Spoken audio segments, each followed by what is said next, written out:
नमस्कार, हमारे छत्तीसगढ़ लेकर मैं हूं आपके साथ संविधित निरंजन सरकार। संविदा में काम कर रहे स्वास्थ्य विभाग के 165 कर्मचारियों को विधानसभा अध्यक्ष रमन सिंह ने नियुक्ति पत्र देकर सम्मानित किया, जिसकी मांग कई सालों से चली आ रही थी। इसको देखकर जिला पंचायत में ये कार्यक्रम आयोजित किया गया है। यहां मुख्य रूप से डॉक्टर रमन सिंह, शहर के महापौर मधुसूदन यादव, जिला पंचायत अध्यक्ष और उपाध्यक्ष उपस्थित हुए। इस कार्यक्रम में विधानसभा अध्यक्ष रमन सिंह ने कहा कि छत्तीसगढ़ प्रदेश का पहला जिला है जहां एक साथ इतने लोगों को नियुक्ति पत्र दिया गया, परंतु आज इतने सारे लोगों को एक साथ नियुक्ति पत्र देकर बहुत खुशी हो रही है। साथ ही उन्होंने कहा कि आप ईमानदारी और लगन से काम कीजिए, क्योंकि स्वास्थ्य विभाग में आपकी सबसे ज्यादा जरूरत है। जिला स्तर पे शायद ही इतनी बड़ी भर्ती हुई है और इसमें 165 लोगों को, जिसमें बहुत सारे लोग राजनांदगांव जिले के हैं और बाकी कुछ लोग छत्तीसगढ़ राज्य के अन्य जिलों के भी हैं। तो एक बहुत बड़ा भर्ती हुआ है और इससे जो हमारे प्राथमिक स्वास्थ्य, जिसकी हमें सबसे बड़ी चिंता रहती है, क्योंकि 80% अगर हम लोग देखते हैं हेल्थ पिरामिड में, तो 80% जो समस्याएं हैं वो प्राथमिक स्वास्थ्य से संबंधित रहती है। तो उसमें बहुत बड़ी राहत इस भर्ती के माध्यम से मिलेगी। ये सर भर्ती एक बहुत बड़ा चैलेंज था, बहुत दिनों से भी हुई नहीं थी, लेकिन एक इसके लिए जो पूरी टीम बनी थी, जिसमें जिला पंचायत सीईओ और हमारे डिप्टी कलेक्टर और स्वास्थ्य विभाग से सीएमएचओ, डीपीएम और उनकी टीम, इन्होंने मिलकर निर्विवाद रूप से पूरी भर्ती को संपन्न कराया। कुछ एक दो छोटी मोटी शिकायतें छोड़ के कोई मेजर कंप्लेंट भी पूरे भर्ती में नहीं आई। तो एक मैं मानता हूँ 165 लोगों का भर्ती निर्विवाद रूप से होना योजना का स्वरूप बना, जिसके बारे में मधुसूदन जी बता रहे थे।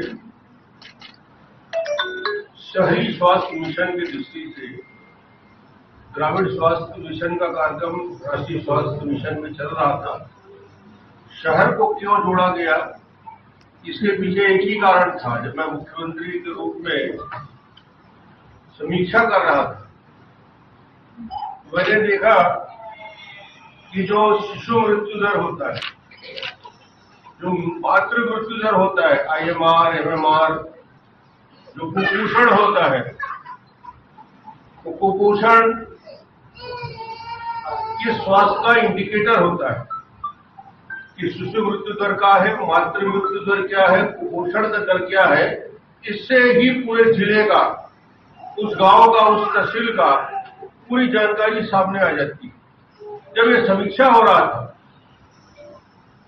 तो मैंने देखा कि ये छत्तीसगढ़ में जबरदस्त रूप से बस्तर से लेकर सरगुजा तक ट्राइबल एरिया में भी इसमें गिरावट आई है। जो पिछड़ी बस्तियां हैं, स्लम बस्तियां हैं, मोहल्ले हैं, उनके आंकड़े दंतेवाड़ा और बीजापुर से कमजोर थे।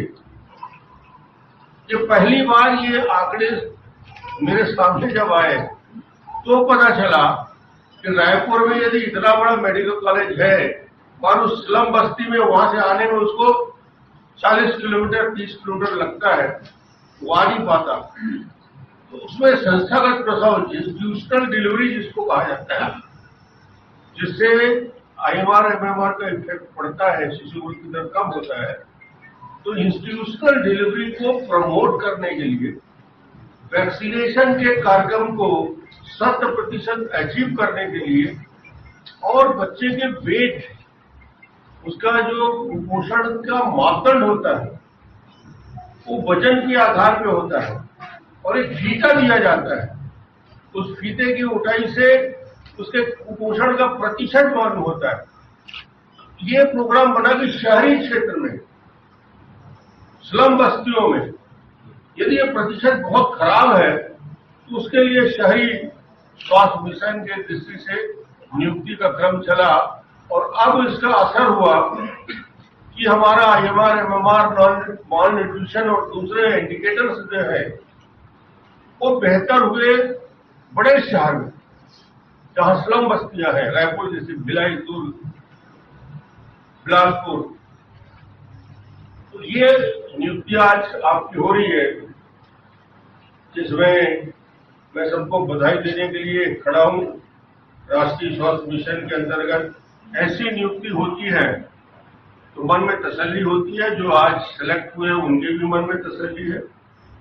यही लोग यदि 10 लाख 5 लाख खर्च करके आए होते तो ऊपर देखते रहते। ये जीवन भर के लिए आपको नियुक्ति पत्र मिलेगा और सरकार के पहले दिन ही ये सबक कि सरकार एक अच्छे उद्देश्य को लेकर, एक पवित्र काम को लेकर, हेल्थ जो आज हमारे छत्तीसगढ़ की स्थिति है वो एक बड़ा चैलेंजिंग जॉब है, चुनौतीपूर्ण जॉब है। इसमें आप कितना जुड़ के काम करेंगे। ये जो आज मैं संख्या देख रहा था, 54 नर्सिंग स्टाफ जिले को प्राप्त हो रहे हैं।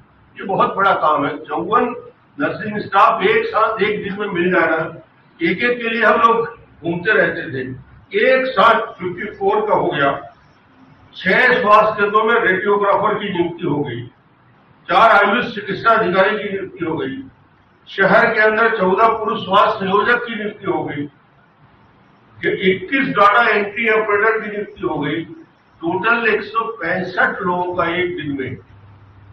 मैं किसी जिले में मुख्यमंत्री रहते हुए भी इतने लोगों को एक साथ नियुक्ति पत्र नहीं दिया था जो आज हो रहा है। ये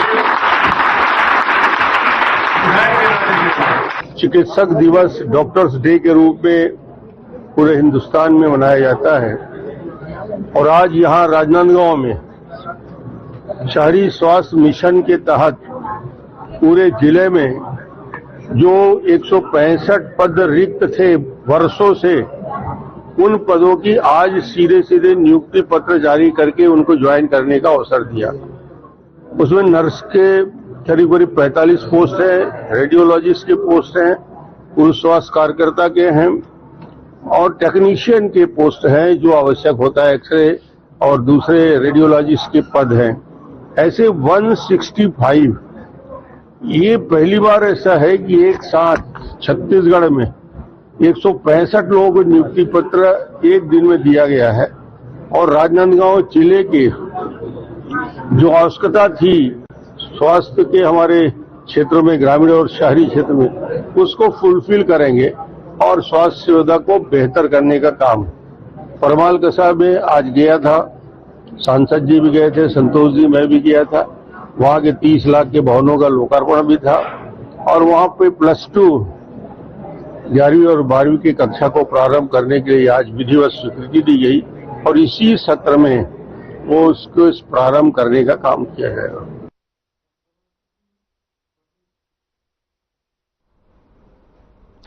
राजनांदगांव स्थित महादेव पहाड़ी पर युवक और युवती का शव मिलने से सनसनी फैल गई। बताया जा रहा है कि शव 5 दिन पुराने हैं।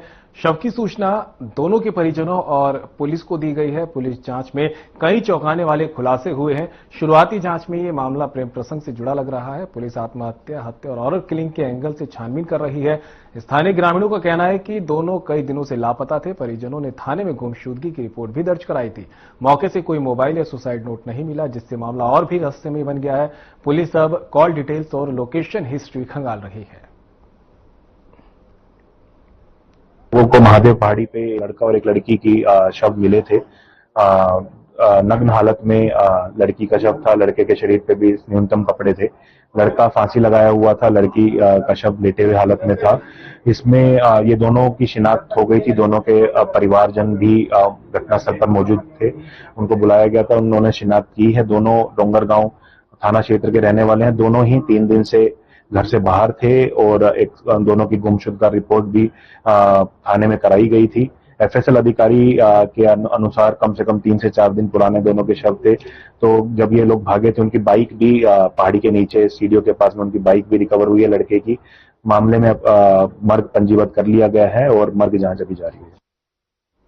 राजनांदगांव में डीएपी खाद और बीज की किल्लत को लेकर कांग्रेस कार्यकर्ताओं ने धरना प्रदर्शन किया। कांग्रेस के कार्यकर्ता सुबह से ही खाद और डीएपी की किल्लत को लेकर जिला सहकारी केंद्रीय बैंक में पहुंच गए। कांग्रेस का कहना था कि किसानों को जिले में डीएपी और खाद की कमी की समस्या से जूझना पड़ रहा है। कांग्रेस के प्रदर्शन के दौरान बड़ी संख्या में लोग मौजूद रहे। कांग्रेस नेताओं का कहना था कि किसान धान की खेती किसानों में जुटे हैं। सबसे ज्यादा जरूरत अभी किसानों को खाद और डीएपी की है। ऐसे में उनको अगर समय पर खाद और डीएपी नहीं मिलेगा तो मुश्किलें पड़ जाएंगे। कांग्रेस ने अपने प्रदर्शन की तैयारी पहले ही शुरू कर दी थी। शहर कांग्रेस कमेटी के अध्यक्ष कुलवीर सिंह छाबड़ा ने कहा कि पूरे प्रदेश में खाद और बीज की कमी है। किसान खाद और बीज के लिए भटक रहे हैं। सोसाइटी के जरिए उनको खाद और बीज नहीं मिल रहा है, कहीं कहीं खाद और बीज मिल रहा है तो वहां घंटों लाइन लगानी पड़ रही है। ये सरकार किसानों की समस्या हल करने में नाकाम साबित हो रही है। वहीं कांग्रेस कार्यकर्ताओं का आरोप है कि प्रदेश सहित राजनांदगांव जिले में भी सोसाइटी में खाद बीज को लेकर कमी बनी हुई है। पर्याप्त मात्रा में खाद और बीज किसानों को उपलब्ध नहीं हो पा रहा, जिसको लेकर प्रदेश स्तरीय आह्वान पर कांग्रेस कार्यकर्ता पदाधिकारी द्वारा धरना प्रदर्शन कर विरोध जताया गया। कांग्रेस कमेटी के सम्मानित अध्यक्ष आदरणीय दीपक बैद जी के निर्देशानुसार जो पूरे प्रदेश में भाजपा सरकार के होते हुए आज यहाँ पर बीज और खाद का संकट है। जिस प्रकार से खाद यहाँ पर किसानों को नहीं मिल रही है, लोगों की बुआई हो चुकी है और अभी तक के सोसाइटियों में खाद उपलब्ध नहीं हुई है और यहाँ पर बीज का भी संकट है। खराब बीज भी बीज खाद निगम द्वारा दिए जा रहे हैं, जिससे कोई फसल नहीं होती। वस्तुतः ये जो भाजपा सरकार है ये चाह रही है कि किसान 21 क्विंटल धान की पैदावार न कर पाए, इसलिए ये षड्यंत्र पूर्वक डीएपी खाद और दूसरी खाद को देने में लेट कर रही है। डीएपी खाद की कमी पहले भी थी कांग्रेस सरकार में, लेकिन कांग्रेस सरकार उस समय अपने छत्तीसगढ़ के ले आती थी। छत्तीसगढ़ में कांग्रेस सरकार के रहते कभी ऐसा अभाव डीएपी खाद का नहीं हुआ।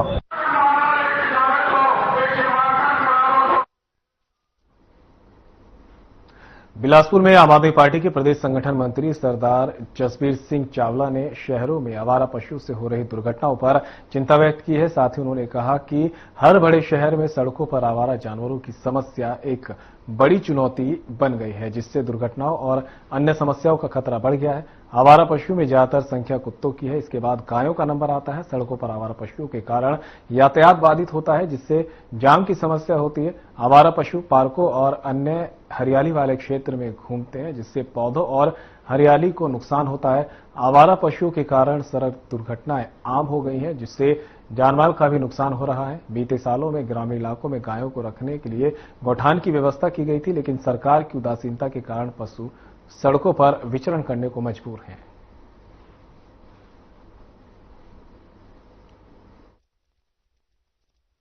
आज हम लोगों ने 2 ज्ञापन दिए हैं कलेक्टर साहब को। एक तो जो शहर में आवारा पशु घूम रहे हैं, वो गाय हों या डॉग्स हों, उसके कारण काफ़ी न्यूसेंस हो रहा है पूरे शहर में। अब बारिशें आ गई हैं तो लोग अपने अपने खेतों में छेका रोका लगा दिए हैं, तो गाय लोगों को और जाने की जगह नहीं मिल रही है और सड़कों पे वो मिल रहे हैं, जिसके कारण गोमाता का तो एक्सीडेंट हो ही रहा है, इंसानों को भी एक्सीडेंट फेस करना पड़ रहा है। तो उसका निस्तार होना चाहिए सही। जो डॉग्स हैं वो खाना उनको नहीं मिलता, बारिश में उनका खाना गीला हो जाता है, सीजन भी बदल जाता है, इससे वो भी एक न्यूसेंस हो गए हैं। तो इसके लिए ऑलरेडी पर्याप्त व्यवस्था है, लेकिन ना नगर निगम कार्यवाही कर रही है और न ही दूसरे अधिकारी कार्यवाही कर रहे हैं। बड़े भैया प्रदेश संगठन मंत्री ने आपको बताया कि भाई यहाँ पर जो जगह जगह सड़क पर मवेशी जो है, जो गौ माता है, जो आए दिन, अब तो बारिश का समय है, खेत खलिहान में सब किसान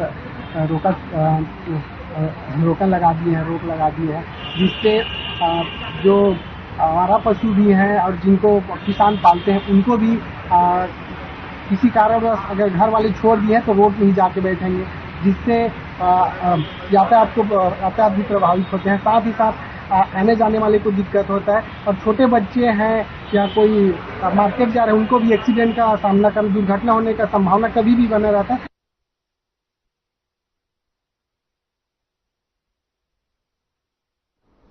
मुंगेली पुलिस ने बाइक चोरी करने वाले गिरोह का भंडाफोड़ किया। इस दौरान पुलिस ने 9 आरोपियों को गिरफ्तार किया है। साथ ही आरोपियों के पास से 13 बाइक बरामद की है, जिनकी कुल कीमत 11,35,000 रुपए बताई जा रही है। जानकारी के मुताबिक आरोपी जिला में अलग अलग थाना और सरहदी जिले के थाना क्षेत्र में लावारिस खड़ी बाइकों को अपना निशाना बनाते थे।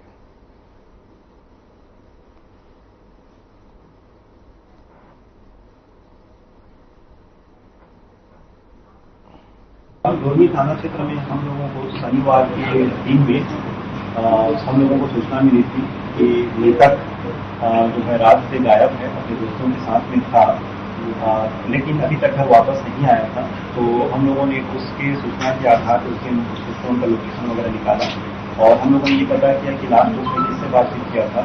तो मृतक जो था उसने अपने दोस्त अज्जू ठाकुर और पवन और विवेक ऐसे 4 लोगों के साथ में वह रात के समय में था। उसके बाद वह गायब हुआ।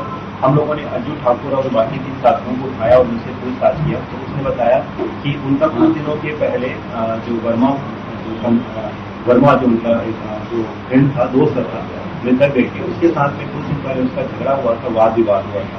इसी सिलसिले में आपसी खुंदस थी। तो इन लोगों ने उसको शुक्रवार की शाम को थाने पे बुलाया और उसके बाद इनके बीच में तकरार स्टार्ट हुआ और झगड़ा शुरू हुआ और इन 4 लोगों ने मिल करके, जिसमें अज्जू ठाकुर और उसके 3 और साथी, इन लोगों ने उसको घेर करके चाकू से 24-25 वार किए।